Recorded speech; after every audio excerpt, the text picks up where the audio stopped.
Renungan hari Minggu Paskah ketiga, dipanggil untuk melayani dan mengasihi Yesus. Bacaan Injil dari Injil Yohanes bab 21 ayat 1 sampai 19. Saudara-saudariku terkasih, seorang murid Yesus dituntut ketaatan dan komitmen untuk melayani dan mengasihi dengan sungguh. Perikop Injil hari ini menampilkan beberapa pokok untuk direnungkan. Pertama, kasih para murid dimurnikan dan dikuatkan. Yesus tidak marah dan bosan dengan sikap para murid yang lamban, tidak setia kepadanya. Ia beberapa kali menampakkan diri, namun mereka tidak percaya. Di pantai Danau Tiberias, Yesus kembali menampakkan diri kepada mereka. Ia menyapa mereka, "Hai anak-anakku, adakah kamu mempunyai lauk?" Jawab mereka, "Tidak ada." Katanya kepada mereka, "Tebarkanlah jalamu di sebelah kanan perahu, maka akan kamu peroleh." Mereka mengikuti perintahnya menebarkan jala dan mereka tidak dapat menariknya lagi karena banyaknya ikan. Peristiwa ini membuat mereka mengenalnya, itu Tuhan.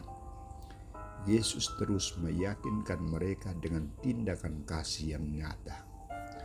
Ia menyediakan ikan dan roti. Ia mengajak mereka memberi kepadanya beberapa ikan yang baru ditangkap dan makan bersama. Marilah dan sarapanlah. Tidak ada di antara mereka yang bertanya kepadanya, sebab mereka tahu bahwa Ia adalah Tuhan. Inilah wujud ungkapan kasih Yesus kepada mereka. Ia menghendaki agar mereka tidak ragu, cemas, takut, dan tidak ada harapan. Mereka harus bangkit untuk menjadi saksinya ke seluruh dunia. Kedua, panggilan untuk mengasihi dan melayani. Saudara-saudariku terkasih, setelah iman mereka dipulihkan, Yesus kembali menyapa Petrus yang telah menyangkal Dia. "Simon anak Yohanes, apakah engkau mencintai aku lebih dari mereka ini?" Petrus menjawab, "Ya Tuhan, Engkau tahu bahwa aku mengasihi Engkau." Yesus berkata, "Gembalakanlah domba-dombaku." Pertanyaan dan jawaban ini diulang 3 kali. Petrus kembali diuji imannya, ketaatan dan cintanya kepada Yesus. Dia tidak boleh lagi menyangkal, lari meninggalkan Yesus. Dia harus sungguh mencintai Yesus dan menjadi gembala umat.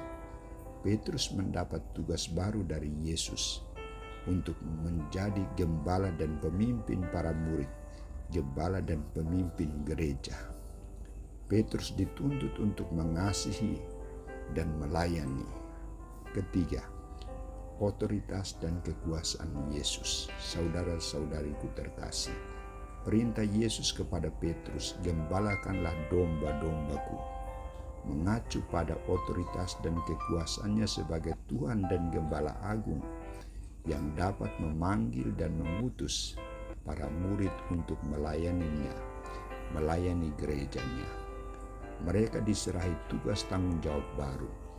Mereka tidak lagi memandang tugas itu sebagai beban, penderitaan, tetapi tanda cinta mereka kepada Yesus dan misi perutusannya. Menjadi gembala domba, mereka harus menunjukkan sikap kesatria. Semangat kesatria ini adalah warisan yang mereka terima dari Yesus sebagai wujud dari pengungkapan cinta seorang pemimpin dan gembala. Bagaimana dengan kita? Kita juga dituntut ketaatan dan komitmen untuk melayani dan mengasihi dengan sungguh.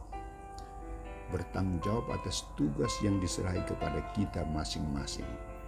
Kita juga dipanggil untuk menjadi gembala dan pemimpin. Ingat janji baptis kita, janji perkawinan, janji atas tugas pelayanan. Janganlah kita mengingkari janji. Kita konkretkan pelayanan kita sungguh, baik terhadap keluarga, suami, istri, dan anak, dan maupun terhadap gereja. Yesus mempercayakan tugas itu kepada kita saat ini. Gembalakanlah domba-dombaku.